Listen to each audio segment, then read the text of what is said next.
And these families, it's despicable that a reputable head coach could come out and say this when he doesn't get his way or things don't go his way. The narcissist in him doesn't allow those things to happen, and it's ridiculous. But when he's not on top, and the parity in college football he's been talking about, go talk to coaches who coach for him. You'll find out all the parity. Go dig into wherever he's been. You can find out anything. And it's a shame that you got to sit here and defend 17-year-old kids and families. In Texas A&M, because we do things right, we're always going to do things right. But we're always going to be here. We're doing a heck of a job. These coaches have done a great job. Our players have done a great job. The whole organization of recruiting people. It's despicable that we got to sit here at this level of ball and say these things to defend the people of this organization, the kids, 17-year-old kids, and their families. It's amazing. Some people think they're God. Go dig into how God did his deal. You may find out about a guy that a lot of things you don't want to know. Welcome to the Go Big Redcast with Dave, Honky, Boomer, and Redcast Rob.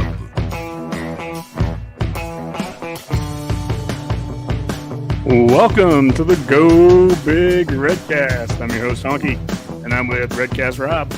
You know what? You want to call out a 17-year-old kid, you come talk to me. You know why? Because I'm a man. Wait, I'm sorry. Was this a different conversation? Yeah, I'm not sure what you're getting at there, Rob. Also with Dave from Husk Guys.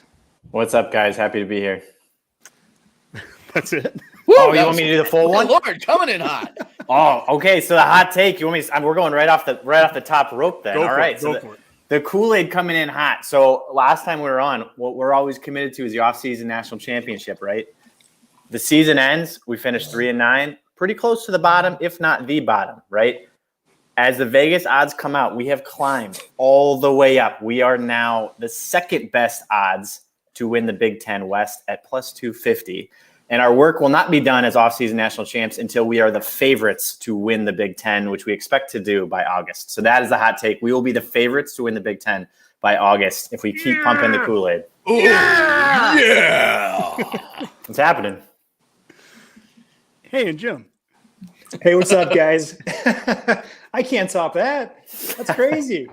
I will say this. I think after Rob has hit his 500 followers, I've noticed a much bigger bounce in his steps. So congratulations, Rob. Hey, well done, my 555 followers, Jim. All right. Oh, my God. I picked up two. Insane. The funny thing about that, Jim, is this weekend I was sitting around like 530, and I literally quoted a tweet and just said, Scott Frost. My God, my mentions blew up. I picked up like 25 more followers over the weekend. It was the most insane. I think I'm just gonna like quote tweet Scott Frost once a week, and I'll be up to 1,000 followers by the time the season starts. Yeah, well, get Dave to retweet you too, and you'll be in good shape, man. You'll be right. There's nothing I tweet that Dave wants to retweet. Let's just be honest here. I have no doubt about that. Well, we have an amazing show here tonight, Redcasters. We obviously, the four of us talked before spring ball back in late March or early March, whatever it was. And so now we're following up and doing the post-spring, summer, roster discussion. We're going to dive into NIL, in-state recruiting, kind of the overall, status of the program right now, and go through the depth chart. So there's a lot going on. This is going to be a lot of fun. But first, as we always do, let's go through our housekeeping items here. Go to hailvarsity.com/subscribe. Use the promo code REDCAST, and you'll get $10 off your subscription to Hail Varsity for the first year. We have Smack and Smooch, which is custom shirts and specialty items. Shane and Laura out there in Elwood, 308-325-2542. We've got a QR code, and you can get yourself shirts and koozies. And also, we have a fan forum, the next one that we're going to announce here, and this is on June 1st at 8 p.m. Lance Schwartz, Husker Vision OG storyteller longtime storyteller with 1011, and a Husker fan. So, Lance. And last but not least, Rob, we're wearing some shirts today, too, that are not from Smack and Smooch. Where did you pick that up, Honky? Well, I got it in the mail. You sent it, or you had them send it to me from Alumni Hall. So that's right, Alumni Hall. They just opened up a sweet new shop in downtown Lincoln. I believe it took over one of the other shops. What shop was that, Honky? It was Husker headquarters. They also have one at 56 and Highway 2. So there's two locations in Lincoln now. And they just opened up there. And next time I'm in Lincoln, I'm definitely looking forward to going there and checking out the store itself. We've gone around the Haymarket, checked out a couple stores there, but apparently this one is top notch and number one with all of like the actual licensed swag and everything. And I got my shirt there too, so a little Herbie love going on, and rock and roll. Again, that's Alumni Hall, and you can also check their stuff out at alumnihall.com/Nebraska, I think it is, and you can see all of the stuff to purchase from them through there, because they will send it to you in the mail. Yeah, so. I almost forgot to wear mine, so I had to run upstairs, and I'm still trying to catch my breath. That shows the amazing shape that I'm in right now. Well, that was actually a pretty cool package to get in the mail on cool. Saturday, because then great quality too. It feels good. I can't wait to sport this in Lincoln sometime. So. Yeah. Well, I can't wait to talk a little football, and I think we got a great group to do it. Of course, the biggest news of the weekend came out tonight, and no balloons, fellas. Oh my gosh, no balloons this weekend. Trev said that on the radio. Any hot takes on that? I mean, I could tell you, I just learned from experience. We had my daughter's first birthday party this weekend, and we could not get helium balloons. Like that's actually a thing. So I was, I didn't think about that translating to no balloons at Nebraska football games, but that is certainly a thing. It's funny. There's a difference in audience on Twitter and Facebook. And I noticed we posted that on Facebook, and immediately the conspiracy people came out. They're like, are you kidding me? No helium or whatever, but it happens. So actually that's not the big news of the week. And a lot of what's happened here over the last couple of days and the last couple of weeks have been the roster continuing to change over. And we've been getting some new transfers coming in. Let's discuss the first part here of this first topic. We're going to go for about a half hour and talk a little NIL, then some recruiting and some overall state of the program. And let's start with NIL discussion. I think that has some effect on some of the transfers and recruits. And we always go with our tweets of the week to begin with. So this first one here, Jim, you had a really good, back on, I think it was April 30th, you had a really good thread you put together. It was about Nebraska landed the number one portal player at a position of need coming off a 3-9 season. How did they do it? How does Nebraska play in this new game of NIL? Who else can play? What do fans think? What happens? And then a thread. And it was a really great thread. Maybe explain a little bit about what you went over in that thread, and then we'll have that discussion. Yeah, so it's based around a book that I recommend to all of our audience out there called Finite and Infinite Games. And it's a good book for life, for business, for your career.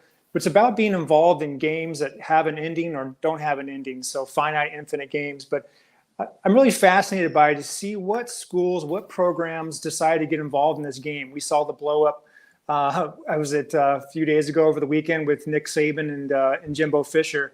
I mean, these guys are heavily involved in this NIL game at a high level. I mean, these are elite schools competing for elite players. But how do the rest of these programs figure out their space and their path in this new undefined game? There's no barriers. There's very little rules, and we'll get into that in a second. But I'm fascinated to see how Nebraska, like a lot of things, has decided to go first and decided to, we don't know exactly how this is going to happen. We're going to dive in and get involved. And that was Trev Albert's very first kind of public statement about that. And we've seen Nebraska get involved in this game and get involved pretty aggressively. And so the thread was more about just, one, obviously getting O'Shawn Mathis was a big deal. And I don't think NIL was the sole reason why we got O'Shawn Mathis, but definitely played a part. I think we can all agree to that. But I went through and just kind of chronologically just talked about different schools, Iowa State, Purdue, that have flat out said, we're not getting involved. We're kind of going to sit back and we're going to watch this thing take place. We're going to kind of see how this goes. We're going to be grounded in our own culture and our own foundational pieces that work well for us. And, they can't blame them for that kind of mindset, at least out of the gates. And so, but Nebraska's not that way. And we're kind of seeing them shoot out of the gate with a pretty aggressive mindset. And so it was kind of just discussion around the game, if you will, and how people are playing the game. And it's to me, it's kind of fascinating to see who's playing it and who's not, and what they're learning, things that have happened, and ultimately how it's going to end up is going to be really interesting. So that was kind of the basis for the thread. Mm-hmm. We talked with Tom Osborne a couple of weeks ago on the show, and we had mentioned NIL with him and transfer portal and all that. And, obviously he shares concerns as an old school guy. He shares concerns of what this is doing to the game and will fans come along with it. I think, our perspective on the Redcast has always been, whether we agree with it or not, at the very least, you either play the game with the rules that are in place right now, or you risk falling behind. And I think you make a good point there, Jim, with some of the schools that aren't playing it. There's this assumption that just what Nebraska's doing right now, everyone's doing, and they're not. And I want to bring back up those tweets here because, Dave, what you did with Husk Guys, and we couldn't say anything for a long time. We have a great thread going between Dave and Jim and I on Twitter. And we knew for a couple of months that you were kind of putting together this collective with ABM. And I kind of want you to explain a little bit of what that is too, because I think some of the Redcasters listening, there's some misinformation sometimes out there. What is a collective? What is allowed? What's not allowed?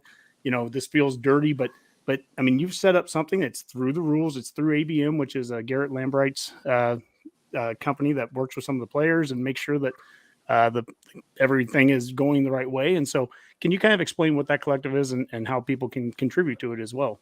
Yeah, happy to. And it goes back, I've sort of been fascinated the same way Jim has, and you have been as well, of like what direction is NIL going to go? And I've sort of been obsessively following as everything's been unfolding. And I have a text thread with a bunch of buddies from high school, and we're 24/7 on the Huskers, and I'll give them a shout out. So Zach Lubeck and Chuck Hall and Alex Post, and we're constantly going at it. And I would say like 9 months ago, before the collectives were pretty popular, we saw the Gator Collective pop up. So I would say that was probably the first one. Florida had started a collective, which is a fan-driven collective. And I think as you think of NIL, the popular things that everybody was immediately thinking of are, the big boosters that are going to come in and donate, quite a bit of money. And then the big corporate sponsorships and the car dealerships and those sorts of things, which, obviously are going to exist. But what was interesting to me about the Gator Collective is they were the first ones that I had seen that brought in fan support. And they allowed fans to contribute to these broader collectives at $1, $5, $10, $20 increments. And so, this, buddies of mine and my brother as well started working through like, what would this look like if we did this for Nebraska? And we started to wireframe out what a strategy would look like. How do we put this together? How do we start to, how much capital do we need? How much capital do we want to raise? How do we build out a website? And we started networking within, the Nebraska community, see if anybody was doing this already.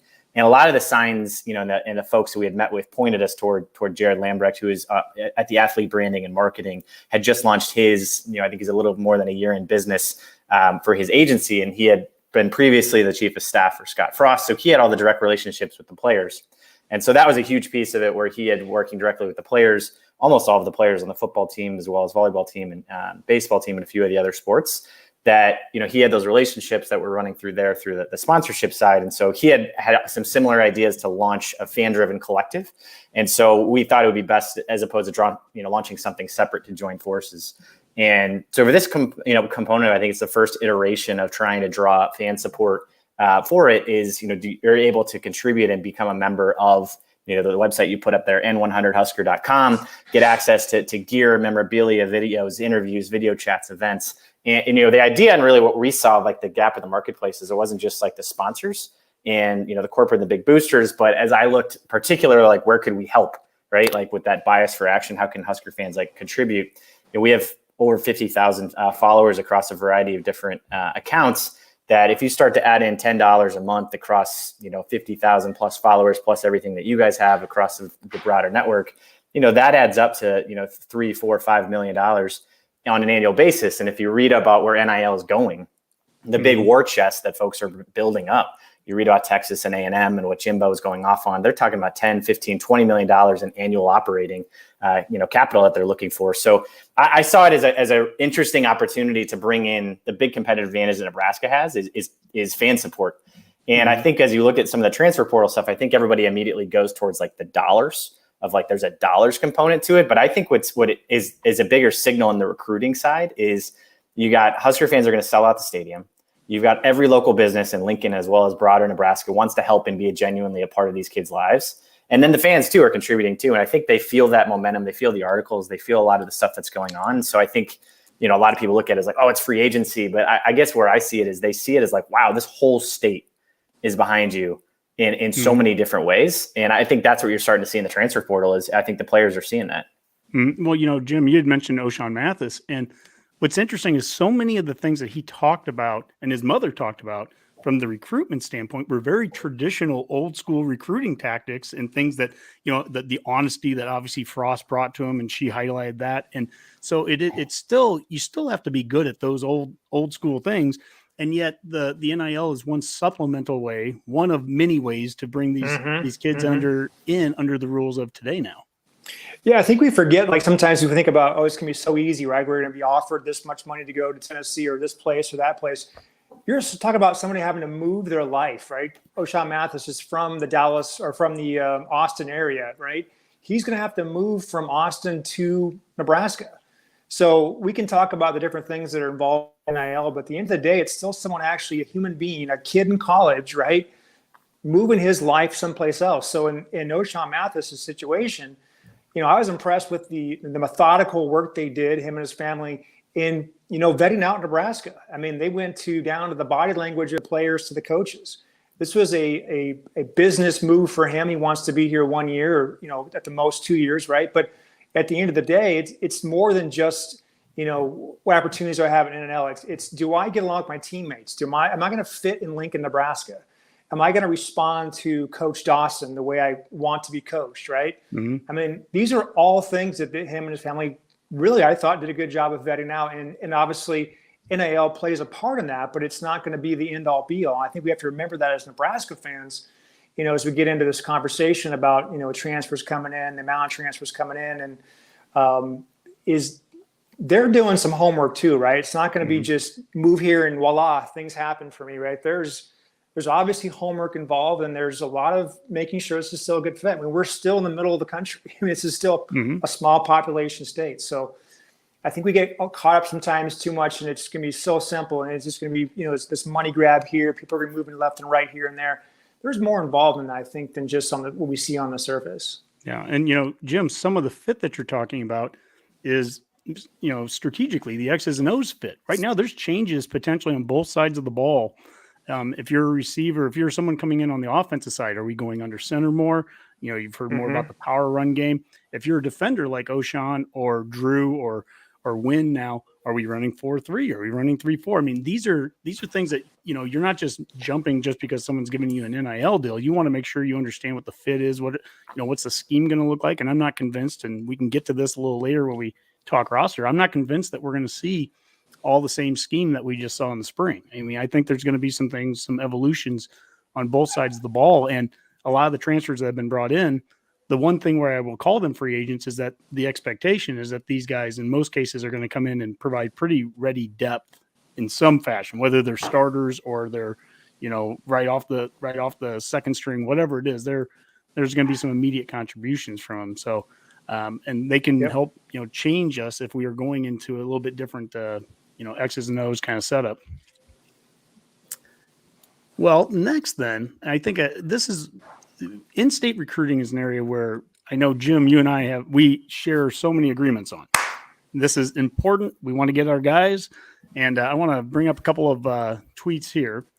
And this is what's happened here over the course of the last couple of weeks here. We've Carter Nelson from Ainsworth. He's a 2024 guy. He's blessed to have received another offer. We also have Malachi Coleman. He is set up for his official visit dates June 3rd here. So at the first of the Friday night camps, Friday Night Lights. And then the one that has been kind of a little bit of a mystery here the last few weeks is Cade McIntyre from Fremont. He just got the offer, and we show it here from Iowa. He also has one, I think, from Minnesota and some other, Division I FBS ones, but not a Nebraska one yet. To just quickly glance over all the offers that we have out there, and Redcasters, you've seen this graphic a number of times now. We do have 7 offers to 2023 kids. 3 of them are committed from in-state. We also have the 4 offers out to 24 and then 2 out to 25. So there's a number of offers out there, but we still know about, obviously Flores, the quarterback from Gretna, went to Oklahoma State. There was also a kid from Omaha Westside that just went to Vanderbilt. So that's 9 FBS D1 kids. And now McIntyre, that makes it 10 in-state that are getting these offers. I mean, that's a great thing. Let's start with that it's a great thing that Nebraska kids are being recognized, identified, and pursued. But, Jim, I'll start with you on what do you think when you see all that? And I guess also the McIntyre one, do we need to get that one out to him too? Yeah, so I think obviously on the surface it's kind of exciting. We talked about this a little bit in our DM conversations, but the amount of talent in Nebraska has been steadily increasing, right, over the last 3-4 years, and it's only getting better down the road, and kind of coincides what we're seeing next door in Iowa, right? Their in-state talent is increasing as well. I think they had 21 three-star players a year ago. So in the Midwest, you're seeing whether it's the offseason, whether it's the Steve Warren academies, but there is more talent being developed in Nebraska than we've seen in a long time. So Honky, to your point, that's a great thing. More kids getting scholarships, more opportunities to play college football. You got to love that. So that's interesting and fun to watch. And, as far as McIntyre goes, I know we kind of disagreements about that. And, my frustration a little bit was, I want to see in-state kids offered, right? Kids, especially I think when we see, let's face it, a team that's beat us, right, in Iowa, going in and saying, hey, you're worthy of our program. We want you in our program. And so as Nebraska fans, that we see that, and it's, why aren't we offering? Why aren't we going in there and seeing the exact same thing Iowa's seeing, right? He's a kid that's 6'4". His brother just ran a 10.5, 100-meter dash or whatever it was. I mean, the kid's obviously got talent. And so I think for me, it's a little bit of frustration just not knowing. We're not involved in the meetings, right? We're not there. We don't understand. Mm-hmm. We don't see their board. We know we have limited spots. So I think that's kind of hard as a fan to kind of rationalize sometimes. And you kind of have to just trust the process and, see what happens. But I can understand both sides of it for sure. But it is kind of interesting with his case in particular. Yeah, the trust the process is kind of a challenging thing, I think, for a lot of fans out there. It's when we lose a Casey Rogers, and I retweeted a tweet that we did right after losing Rogers, and everyone's jumping off the, oh my gosh, what's going on? And it was like, hey, everyone settle down, eat some dip. You'll be okay. The transfer portal swings both ways, right? And we'll get our chance to get some back.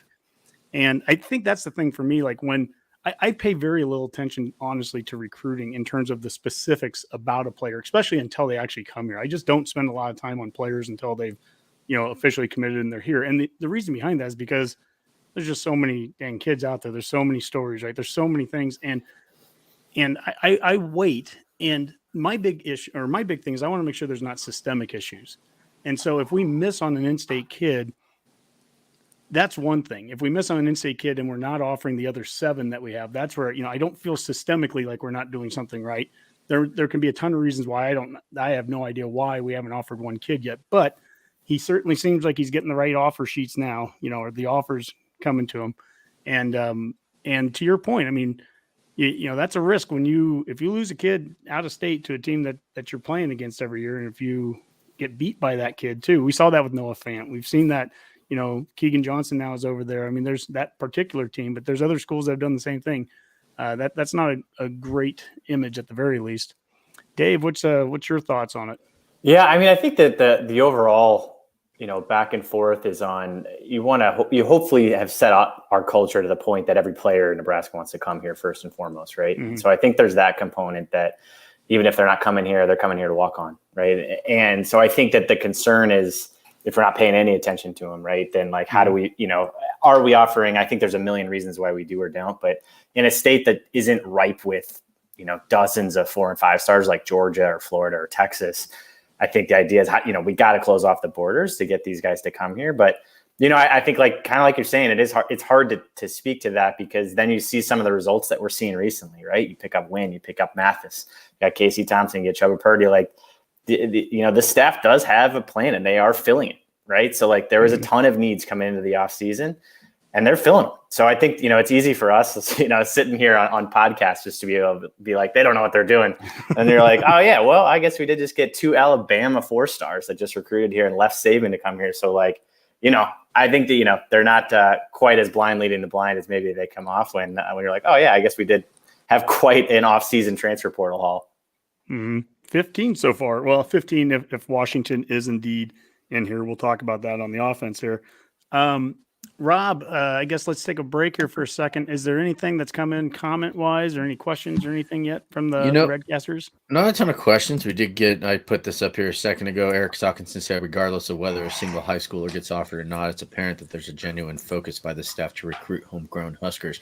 And I have to say that a lot of people are agreeing with that. I think Benning was saying that he's seeing a genuine commitment by this staff to like be seen in the Omaha schools. And there was what did he say? And I'm not familiar. Admittedly, I'm not familiar with a lot of schools in Nebraska. You are, but he was saying there was a few schools that Nebraska hadn't even gone to visit in years. Yeah, Bellevue some East. Of the previous, I have the audio, East, but yeah. it's I knew it was like an East Bellevue something. Yeah, it's Bellevue East. Yeah, but he was saying that the coaches were just kind of ecstatic that the coaches at Bellevue East were ecstatic that they were showing up there. So I do think that there is a more concerted effort by this staff, and especially with a lot of the new guys that have just come in right this year. So with Frost 2.0, as I like to call it, and so it's a whole kind of different look. It's interesting to me because while people still want to complain about the lack of in-state recruiting, again, and I explained this, I'm always looking at the positive side of things. The amount of in-state recruiting that they're doing right now, even if they are still losing one or two guys, a majority of these kids are starting to come to Nebraska, right? So then hopefully that's when we will start to build the walk-on culture again, as Coach Osborne said, last week, that was such a big deal there that pushed so many of the guys that were the big-time recruits to play better as well. So, I don't know. I think it's like you said, it's a process. So for once, I agree with you, Honky. And Hey, Rob, while we have Dave on the line with you, can you hold up the Kool-Aid for him? As a matter of fact, yeah. And I was drinking. It's so good. Hold on. Yeah, so delicious. I was drinking out of it when you were giving whatever you want to call that. I won't call that a hot take, but yeah, and that was kind of a dig. But there's also a glass that I drink out of too. So the lighting in here is a little bit weird during this time of year, I'm starting to find out. So it's the first time I've really been recording from this office. So I apologize, podcasters. And for those of you that can't see, totally ignore that last 10 seconds. All right. Well, Jim was looking like he was flipping sides and everything. So he just dropped off for a second. Well, hopefully we'll get him back on here. But to go back to that, that basically... Is this where we get to talk about him? Yeah, we can say whatever we want now. Jim and I, Dave was privy to all that. We had our nice little discussion, our back and forth. And what I love about the thread that we have is that it's three passionate Husker fans that care deeply, and everyone's kind of doing their own part. Dave, again, I think what you've been doing, like on just the personal side with like the collective, is amazing. That's just one fan going out there and saying, well, number one, hey, I'm going to go build up the largest fan following, on social media there with Husk Guys. I'm going to go and build a collective and do what we can. This is just, we're normal people. Hey, Rob, you and I, we're just going to go do a Husker fan podcast and go get Osborne on and talk with Benning and talk with, Carricker and all that. Why not? You can take the energy that you have and you can turn around and be negative with it as a Husker fan, or you can turn around and you can be positive, and people can call you Kool-Aid drinking for it. But who wants to be negative all the time? Well, I guess that for me, that comes back to like the Husker fans are like unbreakable, right? Yeah. Like we finished 3-9 last year. We watched 9 losses. 9 times. And I have spent every waking moment this offseason, and all I have thought about is like, how do we get back to winning? Right. And that's like it. That's all I think about. It's like it's an illness. I think we were saying even before we started, like there's hockey games on tonight. There's playoff basketball. There's playoff hockey. And I'm like, no, I don't have time for this, because all I can think about is I got to watch film for all the recruits that we have. I don't even know what I'm going to do with all that film, but I got to watch it. I have to watch I've watched Casey Thompson's highlight reel for like 15 times. Now I have to catch up on wins and Marcus Washington's. I'm like breaking down film that like, I don't know, people have cracked me up. They're always like, what, who's your pro sports team? Like, I don't have time for any pro sports teams. It's funny, Dave, that you say that, because I feel like you and I are that Spider-Man meme where we're pointing at each other. but here, but you're making some great points too, because Husker fans really are our own worst enemy. So today I played in this golf tournament all day with this guy, but the guy that I got paired up with, and I didn't even know him, and he comes in, I'm wearing a Husker hat, Husker, shirt, everything, like sitting in the cart. And this guy walks over, he goes, hey, I think we're paired up. And I look, and he's wearing all Michigan stuff. Oof. Right. So we're talking, super nice guy. His wife and him are from Ann Arbor. They went to school there. They just moved out here because she got a job working for the Colorado Department of Public Health. So she's like, we're talking, we've got a lot in common. And he's like, so, what kind of Husker fan are you? Blah. And I was telling him about the podcast. He's like, oh, so then he like literally goes on and he started following us today for the podcast, followed us on social media. and he was just like, man, I have to tell you, every single Husker game I was watching last year, because you guys were probably the most exciting team to watch last year. Not just because of like how you guys were losing those games, but because it's unbelievable that you would lose those games. He's like, I was rooting for you. He's like, even when you played us, I was rooting for you. And I couldn't believe they called that a fumble when Martinez was obviously tackled and stopped, And so I was thinking to myself, and I looked at him and I was just like, dude, we Huskers need fans like you. Like, wear Michigan stuff to all the games, but come root for us, because that's the attitude that I want to hear. Like, this guy is like pumping us up. It's easy to have that attitude when you're not the fan of the program. Yeah, I was going to say, when you're not having your soul ripped out. I get that, but my point is he took last season. He's looking at last season, and he's just like, I don't want to play you this year. He took our losses so well, no doubt. Well, yeah, but he doesn't. But he doesn't even want to play us this year because he honestly sees a big turnaround. And I was joking saying 15-0 national champs, and he's like, you know what? I laugh. He's like, but if it happened, I actually wouldn't be surprised if they played the same way they did last year, but the luck goes the other way. If we have the success in the portal that the other team in Michigan last year did, that's what would be the key right now. And let's transition over to the balance that has to take place right now between being a developmental program and also we need to win now. And I'm going to do a little bit of, self-promotion here. We've had some guests on recently. I want to show a couple of video clips, and then I want to get your guys' thoughts after this. First one is we had Benning on about a month ago, and he talked about the need to be a developmental program. So here we go. You have to be careful, because one of the things that's gotten away from Nebraska that I think that they've really got to get back to is, I'm big into, like, you have to speak it into existence. Say it out loud. And you have to acknowledge some things. And I think Nebraska has to say out loud, we are a developmental program, right? What we do is we develop. Our freshman classes should supplement. They should be in addition to. They can't supplant what we're doing. Nebraska doesn't need to be in the business of playing freshmen immediately.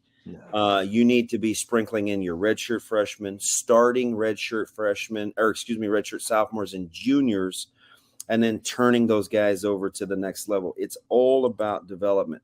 So they have to be careful with the portal. Okay, so there's a discussion there about being developmental and being careful with the portal. And I want to match that or balance that with these two from Brandon Vogel and Steve Sipple as well on the pressure to win now.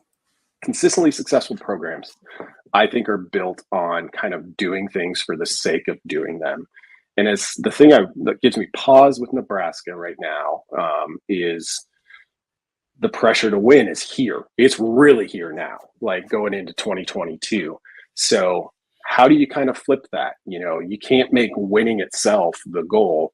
You kind of have to make being excellent at executing all of these tiny little things the goal, and the win should come with that. I have a healthy skepticism about the whole thing. Yeah. They got to make it work fast. That's the thing. I can't imagine. It's got to feel like fourth down over there every day now. And It's a good way to say it.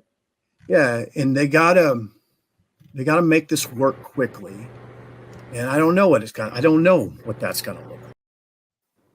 Dave, it's got to feel like fourth down every day there now. Now, those are big words from SIP. And by the way, some of those were from March. So that's prior to a lot of the successes in the portal that we've talked about. The roster has changed over some. But as you hear that, let's start with you, Dave, on this. How do you balance that we need to be a developmental program. We need to develop high school kids and walk-ons and all those things with that balance of, hey, we're also bringing in some guys from the portal that can help us now, and we need to win now. Yeah, I think it's crazy from a lot of different angles of what NIL, the transfer portal, has done to rosters. That, you've got all these players that showed up in January right after the season started, and a lot of players that had left, and then a lot of players that had played the full spring. And now you have this crop of folks like Mathis, and I think Drew hasn't played it down, and now you pick up Win today too, and then a few more folks potentially are coming this summer, and then all the freshmen that are going to start in July. And you got to figure out how to teach them everything by August, right? Like that, I would say that's certainly not lost on a lot of folks. What's the number? 33 total new additions this year out of 85? 32. I mean, that's crazy. That's an entire new team. Like you start to put together these lineups, you don't even recognize half the players on the team, not to mention, you're flipping the quarterback, you're flipping a lot of the wide receivers, a lot of the linemen, the D linemen. So I think there's an excitement to that. Like, that's the exciting part of the offseason is you're like, oh yeah, on paper, we are phenomenal. We are starting 4 stars at every single position. But then when you actually play it out, you're like, how, when is Mathis going to learn the playbook, like tomorrow? Or when does when does he actually get to meet the guys? So I think that there's ideally you're in this developmental world. And that's where I think there's a little bit of okay, Iowa's not playing in the transfer portal game because they've just developed their players and they're developing properly. But they're missing out on a little bit of the excitement of well, we just got Trey Palmer and we got Alshon Mathis and we got all these big guys from the portal that can potentially be impact players right now. So I think it's a fascinating thing to watch. But I'm hoping with big impact players, we filled all the needs that we needed to fill. So as far as I'm looking, we needed some wide receivers, we needed some D linemen, we needed some O linemen, check. Now there's no excuses, right? So Jim, we have, the Michigan State last year showed the ability to use the portal to bring in a whole new crew, and it worked well for them. How do you balance that need to be developmental that Damon's talking about with that, again, that need to, we had, as Dave said, some immediate needs. We had to fill some spots, and that's what the portal's done for us.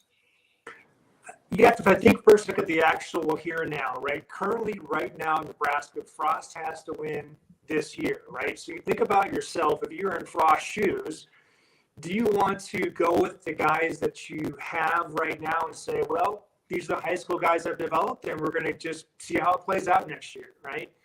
Or do you say, I'm going to be all in with everything, right? I'm going to get the coaches that I want, that I need. I'm going to get the recruiting person that I want, that I need.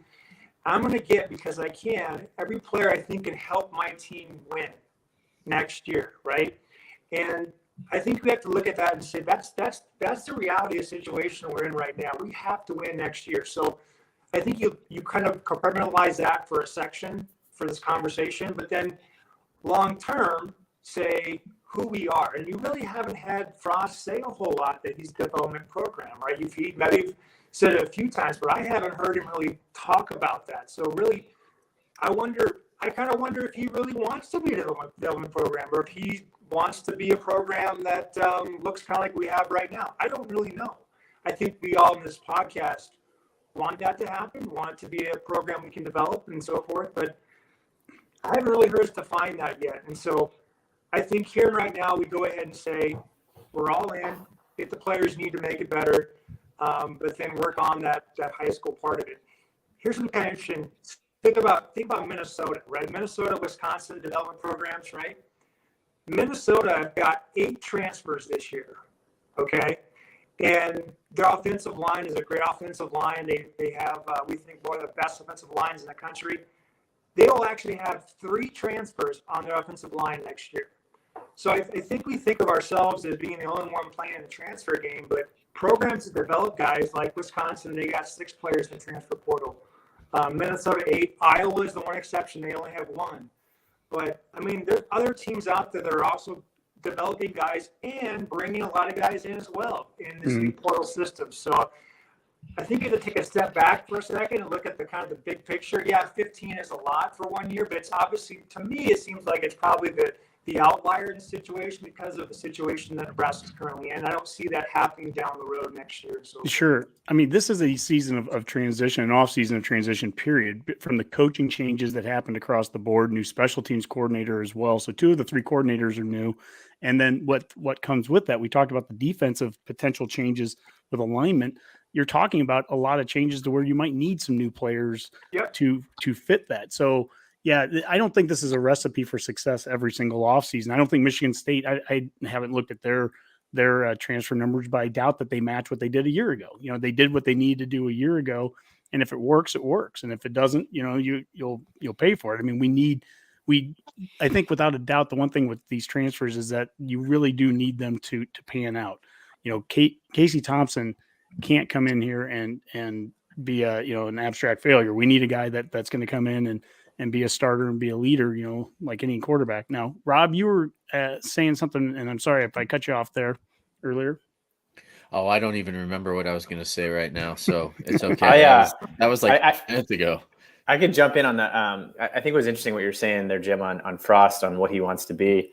I feel like he's almost like changed his identity almost every season, right? I appreciate it because I feel like he's learning from the mistakes and making changes, right? And we saw him make changes to the coaches. But even as you go back to like the first 2 years, he was recruiting tiny wide receivers, right? And it was like, okay, here's the tiny, fast wide receivers. They worked at UCF. They worked at Oregon.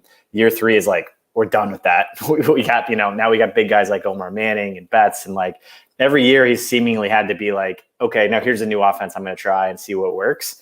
And I think with that has come this like Frankenstein team that we put together. And ideally it would have been nice to start with this 5 years ago, but he definitely is coming with a like, okay, now I didn't have a pass rusher. Like, here comes one. So I feel like he's, I appreciate him because he at least doesn't stick with his, he's like, this is what I'm going to do. He's at least willing to adjust, but it does feel like he's sort of put together like 5 different Frankenstein teams that have resulted in this team that's full of good players. But it definitely has. I would agree with you, Jim. He hasn't been like, we're going to develop.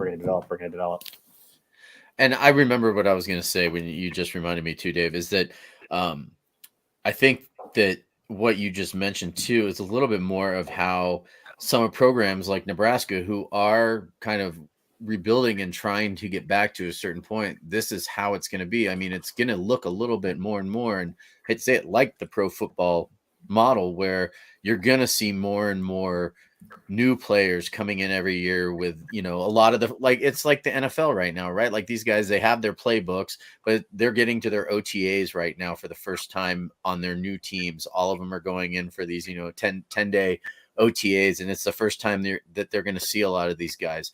And it's going to be the same way with a lot of these recruits. Hopefully with some of these transfers and these recruits that are coming in, they get their playbooks and they are studying them, and they are, the reason why they were brought in is because they're the kind of people that are going to start learning this. Because I mentioned this on the Hill Varsity podcast last week too, is that, Honky and I used to joke that like, if they're not on campus for the spring game, they're dead to me, but we can't think that way anymore, and even guys like, and Honky and I had a great back and forth yesterday about Omar Manning and how I thought he was going to be like the number 1 breakout player. And then last year, he was going to be the number 1 breakout wide receiver, and he hasn't been yet.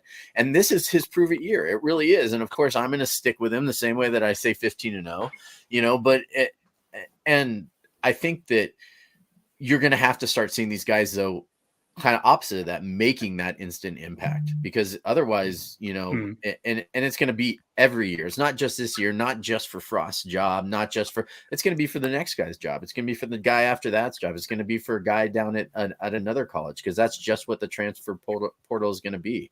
Yeah. I mean, I can even show it right up the street right here at University of Northern Colorado, where they lost like 25 guys to the transfer portal, and now they're bringing in all these new recruits into town. So, well, and that's what to jump in on that point too, like that's what excites me about NIL. It's what excites me about the transfer portal, all of it, that like, going all the way back to where you started this thing with hockey with Jimbo and Saban going at each other is, a lot of the narrative is like only the big schools that are able to raise these funds, raise these collectives to be able to participate in this world are going to be able to compete in this modern world. And I'm okay with that as long as we're in that sphere, right? Yeah. Like I'm okay with that. Like all these people who are opting out of NIL entirely, good. Send them to like Division II. I hope Nick Saban goes on a rant about it. Send them to Division II, right? Like the big guys are going to keep playing, and if the big guys can play, this is our chance. Like this is what I see is like, let's seize an opportunity where we can take our collective fan support and let's continue to let's get back into that upper rung where we have it, right? We have the fan support, the business support, the team support. That's where I feel like this tidal wave, if we can ride it back to the top tier, I think it's huge. Yeah, Nebraska. Go ahead, Jim. I was going to say, we're talking about Frost and kind of who he is. And Dave, you talked about, really, I wonder, he's kind of changing each year and he's kind of finding his way in this Big Ten, right? I wonder if he also enjoys the transfer player, right? The actual player that's coming in here that's made a decision. He's got one opportunity to transfer in without sitting out a year. It's all about business for that player. It's not a freshman he's got to babysit and kind of figure out, are they going to adjust to Lincoln? Are they going to be okay in the dorms? Is he going to like the food? We're talking about an older player that's coming in here to compete like heck and to play, right? Not all the time. They don't always work out. I mean, you can talk about, Marquis Step and but the Samara Torres, these players that come in, they got 1 year to maximize. I wonder if part of Frost kind of likes this type of player, the Casey Thompsons that, put in work, but now it's their time to shine, and they got to hit it. They got to hit it hard. And there's no fuzzy business. It's here's the deal. Here's what we want you. You want to come in. You want to compete. You want to play. There's not a whole lot of extra stuff. And I'm just kind of theorizing if part of him enjoys that type of player. I don't know. Mm-hmm. I think something that Benning talked about, speaking it into existence, I think that's important with any staff, what it is that, what's your philosophy? What do you want to be? Jim, I know you have pinned to your Twitter account the comment that Joseph made about, in-state recruiting. Now we want to close the borders out. You speak it out loud. I went to the first coaches clinic that Frost did back in 2018. And the very first coach that he had up there to talk to us wasn't one of the position coaches or a coordinator. It was Duvall talking about weight and strength and conditioning. And that was important. It was him speaking it out loud. I mean, this was a big deal, spoke it into existence, showed Khalil Mack when he was at the Bulls, and Duvall worked with him for 4 years and showed his photo from his freshman to his sophomore to his junior and senior year. Development, right? Developing a player over the course of time. I think Nebraska, we're going to be at our best when we have that mix, that balance of being a developmental program with also, there's probably always going to be an offseason moving forward. And this is the one thing for Redcasters, if you hate transfer portals and NIL, I don't think we're ever going to get away from it completely. I think every offseason, there's going to be 1 or 2 or 3 needs, right? The goal is that you develop enough players over the course of time that you don't have to have 15 needs like we're having this offseason. The goal is you're not making whole house changes across a staff like we did this last offseason. We're not going to be changing X's and O's as much as we probably are during this offseason. So the needs to go into the portal and have as much change isn't always going to be there, but it's always going to be there. There's always going to, and I think, Dave, with what you're doing with the collectives and what we're trying to do across the board as fans, everything we've done to support the team when it comes to recruiting, to show up at Friday Night Lights, to fill up the stadium financially, there's ways you can do it now with NIL, which I think is great. If those are the things that can help us get those 1 or 2 or 3 difference makers in those off seasons, that's going to be that's a long-term success kind of strategy. Right now, I think the balance is we've got to win right now. Mm-hmm. We can't, there is no worrying about what happens in 2024 or 5 if we're not, having winning seasons this year, and that's the part right now. It's got to feel like 4th down right now. But we even talked about that with Dylan Raiola. I think one time, Jim, we were talking about, that's December of 2023 when he signs, wherever he signs. I know he's committed to Ohio State. I don't care right now. There's 24 football games guaranteed that we're going to have between now and then. We've got to win now. So I saw a couple of, notes coming across the bottom there, Rob. What do we have so far? Well, it's mostly about first Troy said good take, and so I'm just going to assume that was about my take. Sure it was. Yeah, I'm sure, because everybody loves them some Redcast Rob. Transfer portal. Let's see here. The transfer portal allows us to supplement the program to fill spots left vacant from the high turnover of prior classes. And then he said, when classes stabilize, development will improve. It seems like they're having a conversation in the comments here, so maybe we should just bring them on the show. I wonder if the portal will develop us from truly becoming a developmental program again, though, the kind of chicken and egg theory, right? Well, it will if they're constantly doing 15 a season. Yeah. There's no doubt about that. And then Eric Sockinson again said, if we continuously depend on the portal to fill gaps, then I agree. So, hey, Eric, Ken, DM me, we'd love to anyway, I'm joking. So I agree with those takes. I think it's an interesting chicken and egg that continually happens, right? Because I think, as I look at this and, the high turnover of prior classes, kind of what you were saying, Jim, Frost has missed on a lot of guys, right? That can't be ignored there. As you look at a lot of these guys, that it's such a bummer that they're taking off. And, the list of wide receivers that have come in that I've been pretty excited about that, have gone and left and gone to North Texas and a variety of other schools, that I do agree with the piece there, Jim, that you're saying, that he gets to recruit a 20-year-old that has played, 24 games in the Big 12 or 20 games in the Big 10 or whatever it might be, that he's able to take them. Because there's just been a lot of misses. I don't know what that is. I don't know if that's on the recruiting and the development or what happens there, but I think that component, can't be ignored in this whole equation. Like a big reason we're filling a lot of these gaps is like there has been a lot of misses that have gone out and taken off and gone elsewhere. Well, some of it could be the system. Could it be the systems too? And maybe I'm asking a question. So yeah, it's all of that, right? I mean, that used to be my argument sometimes with Martinez. Is it the player? Is it the system? It's probably a little bit of both. It was an argument we were having yesterday, Honky. Come on. Well, I've had it many times with you. Yeah. How about though? Let's look at the staff that we have right now since the last time we played a game. And you want to talk about development? How do you develop players? Or a good way to develop players is to get the best developers out there. Is Mark Whipple a step up right now to coach those quarterbacks? Is Brian Applewhite a step up right now to coach those running backs? Is what Mickey Joseph doing a step up with those wide receivers, Dave, that you've been talking about over the, this is now for some of these guys, probably their third wide receivers coach at Nebraska, but these are step ups huge across the board. And that's at least a good starting spot to talk from if we're talking about developing players. I agree with that take, Honky, a lot. And the way I see it too is I'll just give a good like real world example for me.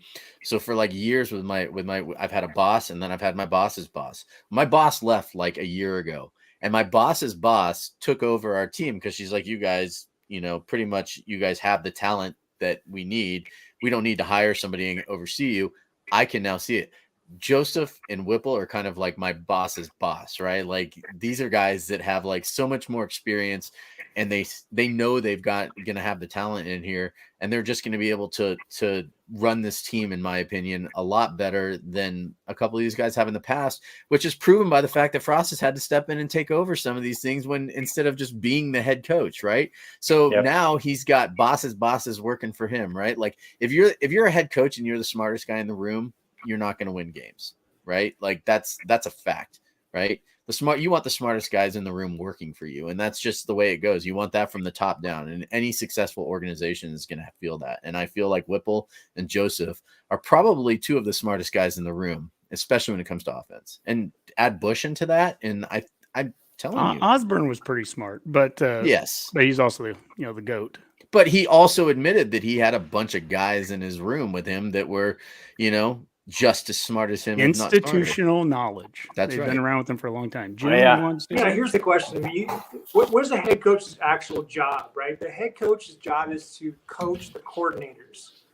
Coordinators coach assistants, and then they coach the players. So we don't have to have Frost coach the actual wide receivers and get involved in the wide receiver play. I mean, that's why you hire Mark Whipple. That's why you have Eric Chenander, who's developed his defense year after year into a better defense.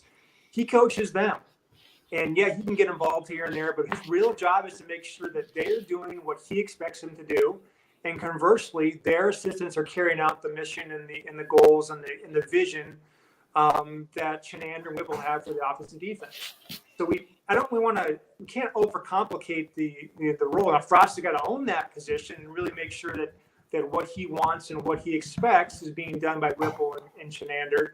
But that's why you go out and hire good assistants, right? So that you can make sure that your message in that running back room that wasn't really controlled last year. They did a really good job there last year with just that room itself is now dialed in. I mean, you saw how quickly that room got prepared and performed in the spring. So I think we kind of have to, back to Rob's point, I mean, the job of Frost is really, I think, defined, and we kind of have, I think we overcomplicate his actual role in this whole thing. Hey, Jim, I don't know if are you talking into a microphone, or we're hearing like some feedback when you're talking, so I don't. Let me switch back to my, I had to charge my phone. This is great live TV or live webinar stuff. Let me go back to my. I think to pile on what Jim was saying there, that like, and going back to Rob and Honky when you guys had Ozzy on, like the institutional knowledge thing is probably what makes me the most nervous for this upcoming season is, he had those assistants on his team for 18, 19, 20 years before really like turning the corner and hitting it big. Right. So like, as much as I blindly trust Mickey Joseph to fully turn the wide receiver room around, and he's got all these new recruits and they're just instantly going to learn the offense and be phenomenal. There is that element of like, it did take, it took Ozzy like 15, 20 years to kind of find like the magic formula. And so it is, I just feel like some of that falls on how much harder it is to coach now. And there's plenty of coaches that are doing it. Mel Tucker did it. Saban does it everywhere he goes. Urban Meyer does it everywhere he goes. And so those elite coaches figure out how to win right away. But that I would say that element, it's not lost on me because it goes even back to the portal conversation we're having. We've added 7 players since spring ended, and so like all those guys are showing up to a brand new offense and a brand new team and a brand new offensive coordinator, a brand new wide receiver. So, for me, I think like everybody's setting this ridiculously high bar. I think as long as they show pretty solid progress, and hopefully it's impossible to not show progress after a 3-win season, but you get up to 6, 7, 8 wins and you start to show the team is coming together. I think they can buy themselves some time. Because asking these guys to turn the entire program around in 6 months is a tall order. Let's go ahead. I was just going to say, you talk about like development, missing on guys. Purdue, for example. Purdue's developed, I think, the 2 best receivers in the division, right? David Bell and Rondell Moore in the last 2 years. Purdue is desperate right now for wide receivers. Okay. They have their top guy is going to be a transfer from Iowa last year, Tyron Tracy. They wanted Marcus Washington desperately. So are they developing guys the same way they should be with their track record of putting out guys? And why are they desperate to go in the portal for wide receivers? So I think we can't just think of Nebraska having these needs. There are other teams that have needs out there. They're going after players in the portal too. Purdue has 8 guys they brought in this year, and they won 9 games last year.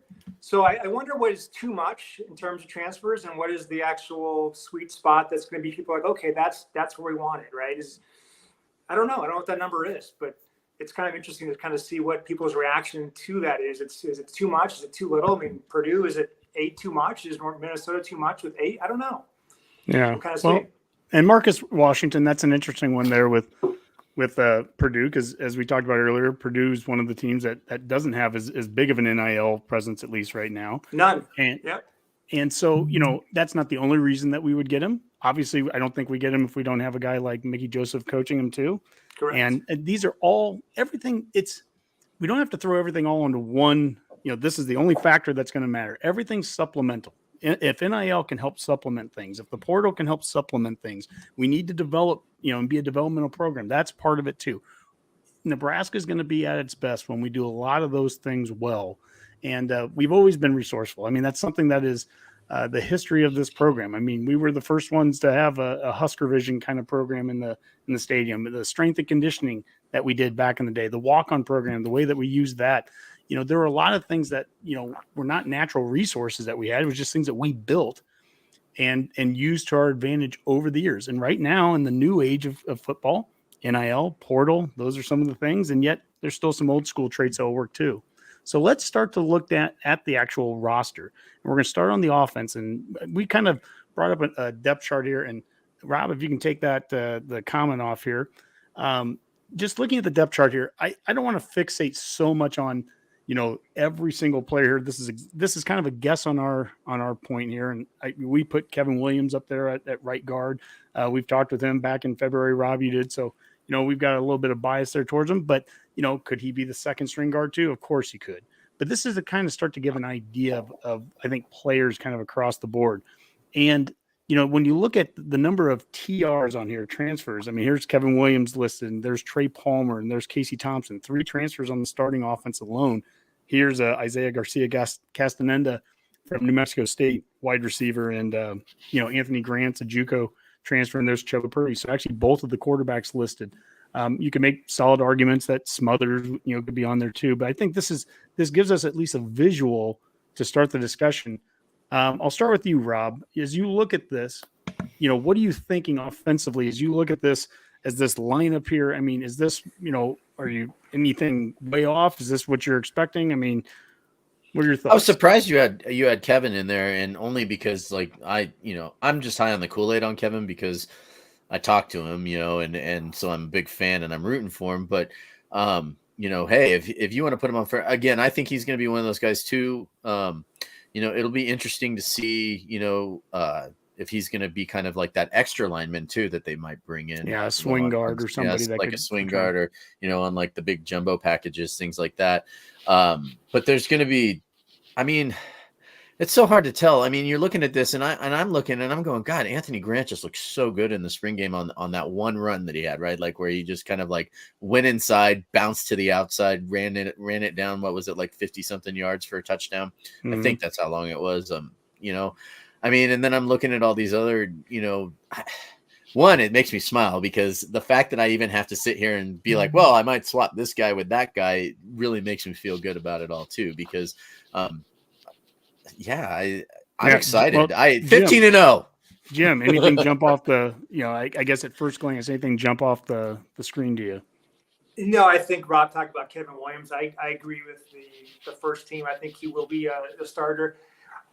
We didn't see him in the spring, but Isaiah Garcia Castaneda, I've got an eye on him. I think he's going to be pretty good. So I could see him potentially at some point getting in that starting lineup there. But I think everything else looks pretty good. Dave? So I think I love Casey Thompson. And I was a huge Adrian fan, and I was wondering how we were going to replace him. I love Casey Thompson. I think he's a phenomenal. He's got a big time arm, big time bazooka arm. I think he's poised. I think he's got some great leadership to him. So I think anchoring the offense on him is extremely exciting for me. And I, like we've been talking about, I think that the wide receivers feel great to me. We're pretty deep there. I tweeted earlier, we've got, we're 12 deep of guys that I feel pretty good about. Omar Manning, Trey Palmer, Alante Brown, Marcus Washington. So wide receiver room, I feel great about. The running back one room. Oh, there you go. There we go. Yeah, there it is. It's Omar Manning, Trey Palmer, Alante Brown, Marcus Washington. I mean, that's 6 guys deep that I feel great about. Those are 6 4-stars that are all extremely talented, we're extremely fast, big guys. So I feel really good there. Even after losing Betts, if you really add in Marcus Washington, like that to me is a quick swap. I would say the one that jumps out to me is the running back room, because I just don't know that room to me. We went through what? We went 6 guys deep last year. With injuries and everything else going on. So I think, is Gabe Irvin going to be healthy? Is Ramir Johnson going to be able to continue to elevate? I think he had a great year last year. I would love to see Yant in there. I'd love to see him be an every down back. Like he had the best game in the history of Nebraska running backs against Northwestern and sort of didn't do as much every other game. So I don't know what happened there. And I think there's plenty of other talent there. Anthony Grant, as you mentioned here. So I think that room, those are the 3 areas that I tend to focus on. And I feel great about quarterback, feel great about wide receiver, running back. We need a bell cow, and we just haven't had that. And we just kind of keep like spiraling through guys, right? So I would love to see that bell cow emerge that can be the Amir Abdullah, the Rex Burkhead, the Roy Halou, like any of those guys that we haven't had in, kind of a while. Dave, and I just want to emphasize that too, because we've said it here before, is that there was no consistency in a couple of those positions. Like, one guy, whether it was a wide receiver or a running back, would come out and have a great game one game or have a great half. And then all of a sudden you just don't see that player again for an entire game or an entire half at the end of a game. Yant, against Purdue. Yeah, I mean, and there was a bunch of wider games too, where like we're texting in our own personal text thread where we're going like, where has this guy been this entire half? Where is it? And I hope that with some of the experience of this new coaching staff that they brought in, that they become a little bit more consistent when it comes to,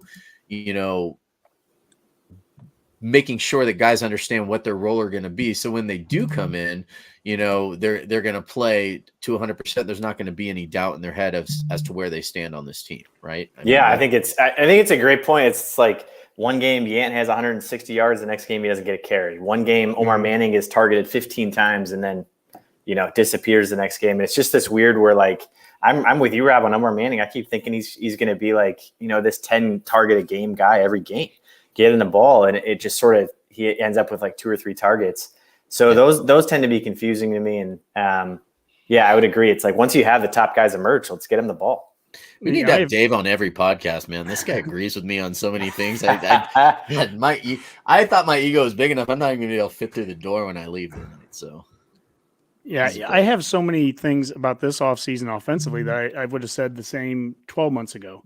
I think having a mobile quarterback is a huge advantage to Nebraska. And at the same token, he doesn't need to be the number 1 rusher on the team. We need a downhill running game.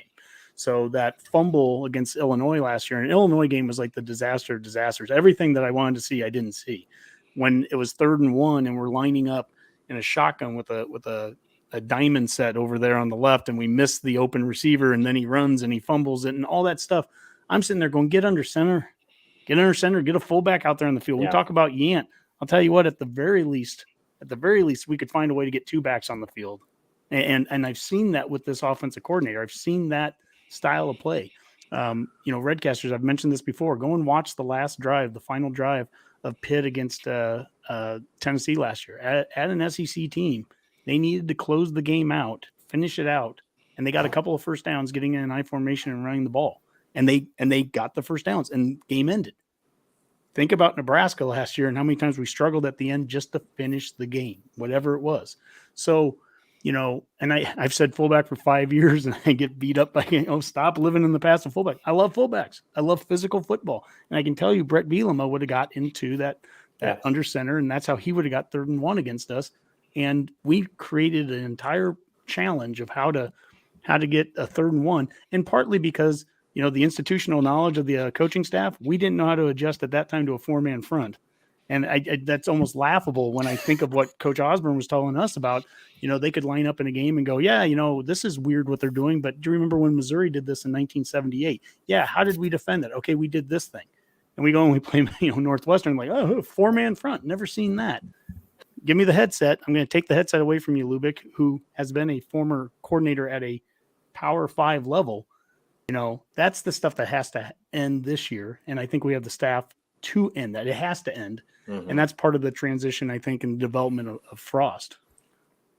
I think it's a good question. I think if you look at the players, we have a lot of players I think we were excited about. You guys mentioned Omar Manning, all these running backs. But I think the bigger question is we have to maximize in a short window of time for next season. You've got Frost's running game, Whipple's passing game that have to at some point come together pretty quickly in Dublin, Ireland here at the end of August to be able to formulate an offensive game plan. And so I've heard a lot of Husker fans, and rightfully so, right? There's some consternation and there's some hand gripping about how that's going to come to fruition. Mm-hmm. But the question I would pose is, what if it does? Okay, so what if you are able to marry one of the best offenses from last year, Pittsburgh, with an experienced offensive coordinator who helped develop a first-round draft pick at quarterback, who maximizes in the red zone, with an offensive-minded coach who has won a Broyles Award, who has coordinated some very efficient offenses. I think we were, one of the top offenses for points or for yards per play. What if these two guys can figure it out and merge their system with the quarterback that Dave loves and Casey Thompson, with a running back room? You hope that 3 guys emerge with this massive now 7-8 guys of wide receivers. And what if? Why can't it happen? Jim's just guzzling the Kool-Aid. Just guzzle it, Jim. Yeah, you've got realist in your description, Jim. Just guzzle the Kool-Aid, Jim. I hear all these reasons why it can't happen and why we should be fearful, but why can't it happen? Why is it harder to think about Whipple and Frost figuring it out versus, let's just say, like a team like Iowa, right, who brought back a offensive coordinator and a quarterback who were one of the worst offenses in football. They brought him back, but yet we give them the benefit of the doubt because it's Iowa. And they're going to figure it out because offense is apparently easy, according to Kirk Ferentz, right? I'm not picking on Iowa. I'm just saying, that was a terrible offense, but they came back next year, and yet they're going to be picked to potentially, vie for the Big Ten West. Why can't our what-ifs work the same way? I think we're starting from a very good point on offense in the sense that we have a lot of talent and we can move the ball. We've proven that. We need to convert yards into points. That's one thing. Correct. I think of the Iowa example, and just think of the last 3 years. And we're not going to get into special teams on this one, but we changed special teams coordinators. And think about the Iowa game the last 3 years. We've had a pick 6 get turned around and we kick a kickoff to them in 2019 and they run it back for a touchdown. 2 years ago, we're getting momentum and they punt the ball to us and Cam Taylor-Britt fumbles the punt return. Last year, we punt the ball and they block it and score a touchdown. These are all one-score losses, and special teams matter too. I mean, Iowa, I'm not taking anything away from them. They've been so good on defense and so good on on special teams, that's allowed them to win a lot of games. We need to get better across the board. But it doesn't hurt to have some talent on offense. It doesn't hurt to have some explosiveness. And I think that if we can convert the yards that we've put up into points the way that they should be, which is basically just being a more efficient offense, watch the hell out, man. We can blow up. We can put some points on teams because we have done things to teams. We put 105 yards on Wisconsin in one drive and didn't score. Go back. I don't even know how how do you say, how many times that, think about that, over 100 yards and we scored no points. That is, you can't be less efficient than that. But I think still have the ability to do it. I think I agree to Jim. I think it's like, that's what makes this is, I feel like one of the most interesting off seasons. Like we talk about the off season national championship a lot, but the closest we came was for our second year when we were dark horses to win the national championship entirely. And you had Adrian as like the Heisman front runner. Like that was one of the best off season performances we've ever had. This one's close. This is close because you like all these pieces fit. You've got a phenomenal D coordinator and he just added 3 of the best guys in the entire portal. And so like you have the core there on defense. So the defense is pretty strong already. And you add in Mathis, you add in a pass rusher, which is what we needed. We added Drew, I think when you add these guys in, you're like, oh shoot. Okay. So the pieces are there, but I do agree with you, Honky. Like it's going to come down to special teams. And that's what this whole season came down to is I think our D is going to be stout. I do actually think the offense is going to work out, Jim. Like I think Whipple's going to be able to figure this thing out and the offense is going to work. Yeah, I think it's going to be on Bush's shoulders. I do. I think like if he can get us to like mediocre special teams instead of like abysmally horrible, I think, this is a minimum 9-win team if you can do that. But like if we're abysmally horrible and we can't kick PATs and like even in the spring game, we're punting balls like 8 yards again. It's just like if we can get that to mediocre, this is going to be a phenomenal football team. Can we be mediocre? Do you think that Bush, that's how he got the job? Like when Frost brought him in, he's like, look, man, what do you think? And he's like, look, dude, I promise you, we can be mediocre. We can be not absolutely horrible. Yeah, I'll tell you, there were times last year where mediocre. I was like, how can we get there? I mean, the Michigan State thing came up again. And that was the first time I'd seen that highlight because I just refused to watch that highlight. We're just kicking it to the wrong side of the field. That was like won that game. You win that game. That's a win. The Iowa game's a win. All these games are wins on just like Wisconsin. They returned the kickoff against us, and against Michigan State. You kicked the bad punt there, but the reason that punter was on the field was because our other punter went out and kicked a 12-yard punt and then turned around the next week against Northwestern and kicked an 84-yarder. It's like, how do you missed 3 field goals against Ohio State? The PAT issues are a disaster. Oklahoma, you're missing PATs. They're getting returned for. I mean, the fact that we can like rattle these off, and I think we even on the last podcast we might have talked about this with Bill Bush was like what who was it? One of the players on the 2012 team was saying like with Bill Bush's special teams, you don't think about special teams. That's what makes good special teams is like they're so boring. We don't even think about it. Like, yep, we're going to punt the ball and then we're going to punt the ball and they're just going to be on the 20-yard line. Well, they're going to have athletes on special teams now too, because even Joseph said, I don't know how many times I've said this on the show that, Mickey Joseph even said, my guys are going to be playing special teams. Like in the past, they weren't making guys play special teams if they didn't want to kind of thing. He's like, my guys know if they want to play for me at all, they're going to play special teams. They're going to be gunners. Yeah. And those are going to be gunners. And yeah, exactly. So it's like, these guys, it's a different mentality. I don't care what anybody else says. Like that is, if you try to argue with me and tell me that it's not a different mentality with this coaching staff and with the way that these guys are approaching the game in general, then you're just not paying attention and you're just being negative for negativity's sake. Well, that happens. And let's transfer over to defense here. And that will be kind of the final segment of this. And a couple of tweets again here. Obviously, the first one here, Stephen Wynn committing yesterday. So that's another defensive tackle there from Alabama. And then, Dave, you posted there the defensive losses that we've had, the D-line losses, Casey Rogers, Ben Stilley, Damian Daniels, DeAndre Thomas, Fidelius Payne, Jordan Riley. The defense line gains, O'Shawn Mathis, Devin Drew, Stephen Wynn, Applegate, Brody Tagliafico. And then the returners, Ty Robinson, Polar Bear, Jalen Weaver, Raquan Buckley, Messiah Newsom, Colton Feast. I like that too. I think that's, that shows again, we're going to lose some guys in the portal. You're going to gain some too. I think step for step here, I'm happy with what we got. I think getting Drew in here, a guy who has 900 snaps over the last 2 years of Power 5 football at Texas Tech, is a big deal. And I think Wynn certainly fills a position of need from that big body. And I don't know, I'll show you the depth chart here. I guess we did create a depth chart here, and this is kind of, again, throwing it out into the wind here. We had to change it because originally Wynn wasn't even on hadn't committed yet when we created the first depth chart. But I think what was interesting here, and I'm going to start with Jim on this one because I think we had some changing let's start in the secondary. And originally I had, Javier, is it Javier or Javier Morton? I'm Javier. Okay. I'm awful with names, obviously. So I had him at the safety, and I had Marcus Buford backing him up at corner. We swapped that around.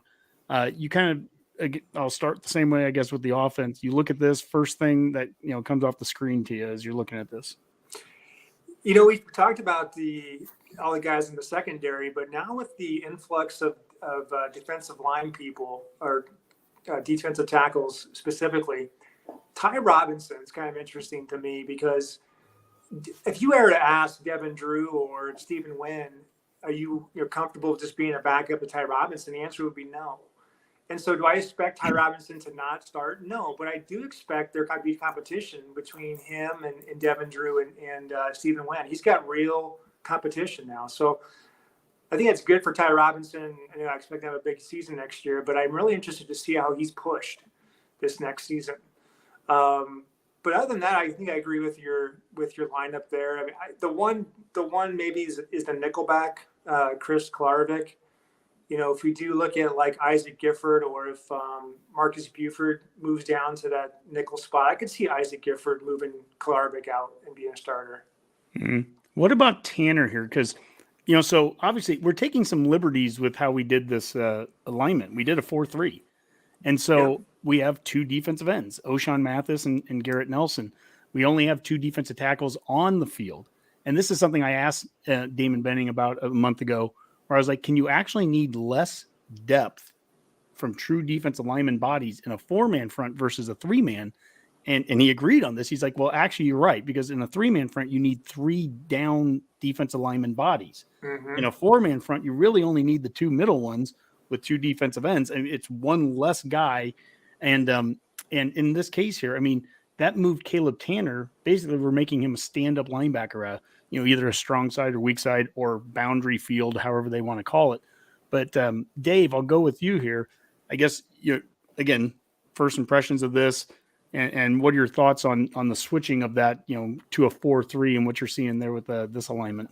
Well, I guess we're, to your question on like the first thoughts, I think what's been interesting about the narrative of the offseason is, and not enough attention has been paid to this, that, Reimer and Henrik are 2 of the best tacklers in the entire Big Ten.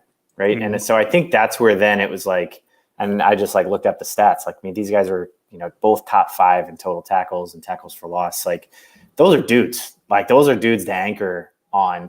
And then Garrett Nelson being a leader there too. I think we're, when you have that thing popped up, like you're set for like, so you're like set for those positions. You feel great about Luke Reimer. You feel great about Henrik. You feel great about Nelson. Feel pretty strong about Ty Robinson. And so like much of and you feel pretty good about the secondary, strong secondary, which is, I think that so much of the narrative of the offseason is then like, oh shoot, what are we gonna do for D tackles? Like we're in huge trouble on the D line.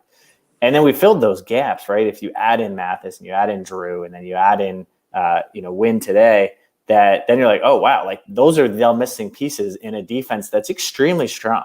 Like for me, I think when you have the anchor points of like the, Barrett and Bo Rude type players that are going to make the tackles, and all you need is a guy, a couple of these big bodies up front, it's the making of a strong defense that I think that's where it's like now that the holes are plugged, you feel pretty good about it. I don't know. It's like you're missing a pass rusher. You got Mathis. Mm-hmm. You're missing a big body. You got Drew.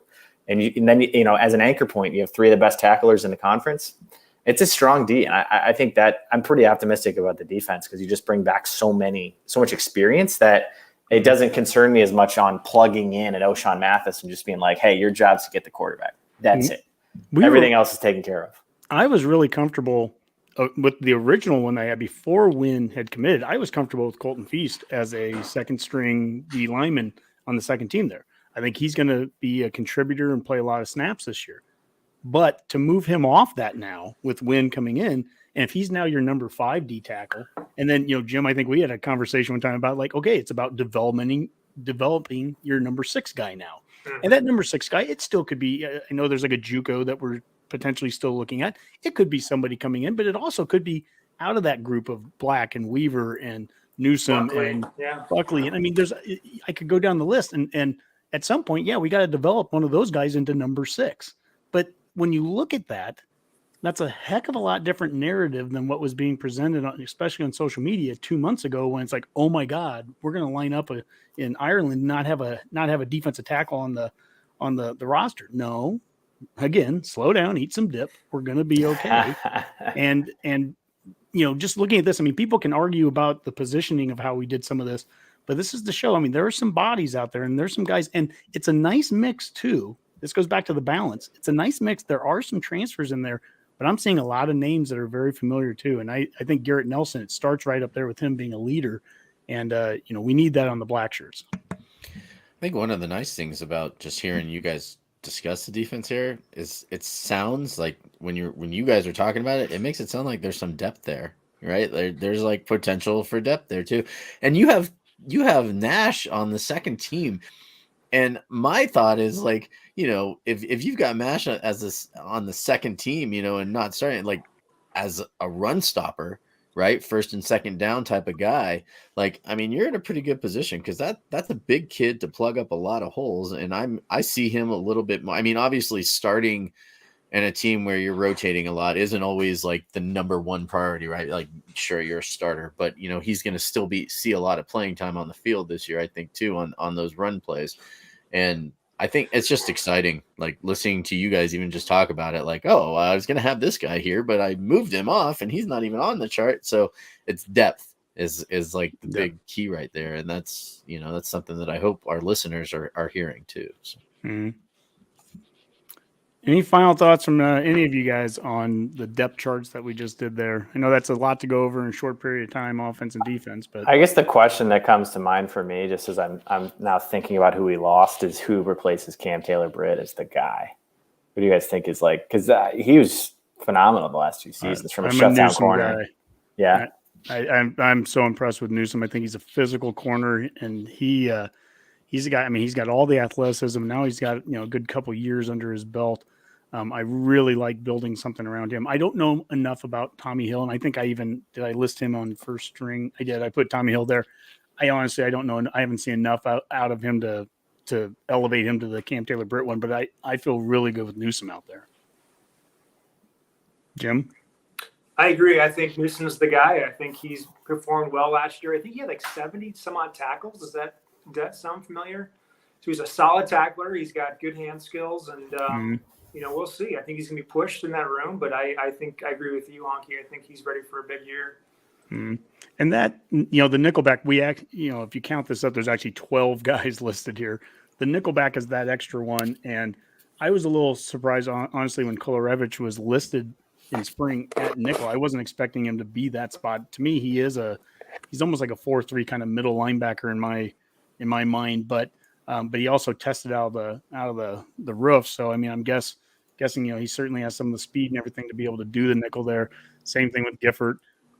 We'll see. That's a weird position too, because it's JoJo's position, and does JoJo's position just translate perfectly to this year when you don't have JoJo? I don't know, but I know that we've got the bodies to run a 4-3 for sure. And I think long term, it makes a lot of sense to continue going back to a 4-3 because the body types are easier to build and get for that. Sometimes the 3-4, man, it's so specific. You got to have that, that 280-pound defensive end and 290-pound guy. And sometimes I just think the body types that we can find, can be easier out of a 4-3, but I'm also biased against that. And Shenander knows a lot more defense than I know. So, well, guys, this is about exactly what I was hoping for. I was hoping about an hour and a half. We're at an hour and 20, and this gives us a good chance to get into some parting shots. But I just want to say, number one, thank you guys for joining us again. This is a lot of fun. It was fun with our pre-spring one. We should probably do one, pre-fall camp too, as we get into August or whatever. But enjoyed this a lot. I'm going to start with Redcast Rob, parting shot.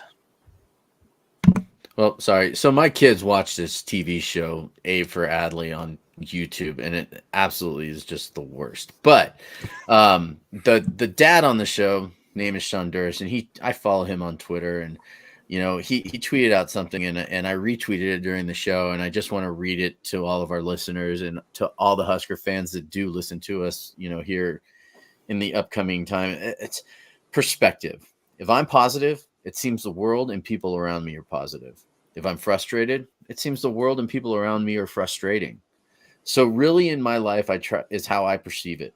And by controlling my perception, I can somewhat control my life. And I will just say that to all you Husker fans out there about your perception of this team and the type of attitude that you need to take over the summer. Get introspective. Think about it. What kind of Husker fan do you want to be? Do you want to be somebody who just brings negativity into your life every single day and just wants to be a hater? Or do you want to be the kind of person that just looks forward to seeing football again and looks forward to seeing Nebraska be a winning team again and just hope with every ounce of your energy that they will succeed? Will you marry me? That's deep, man. That's deep. Yeah. I can't top that. Thank you, Sean Durst. Yeah. Thank you, Sean Durst. It's great, Rob. Yeah. Jim, how about you?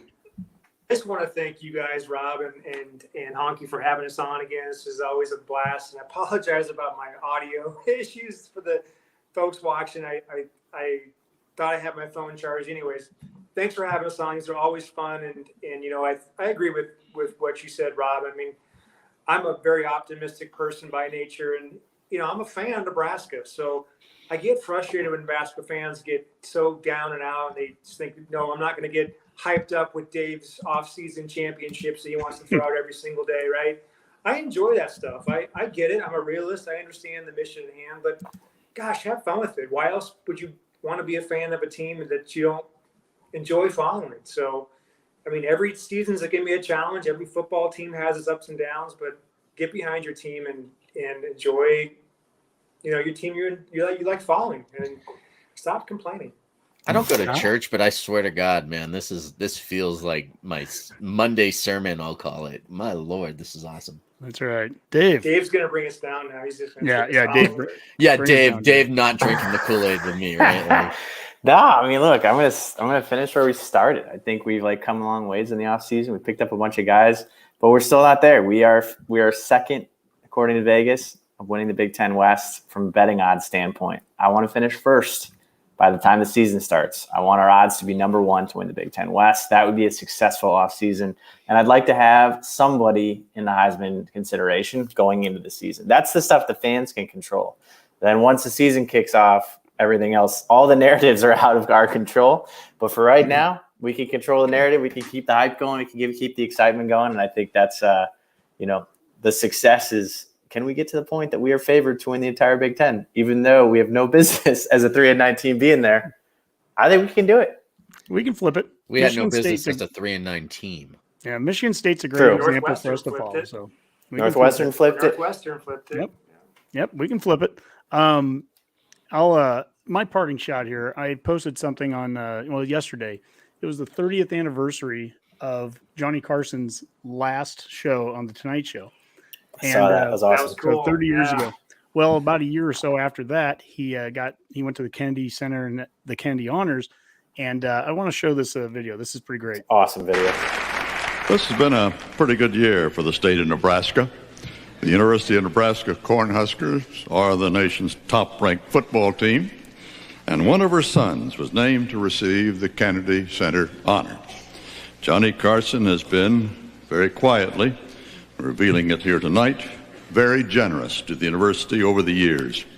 And a few of the students just wanted to come here tonight and say, thank you, Johnny.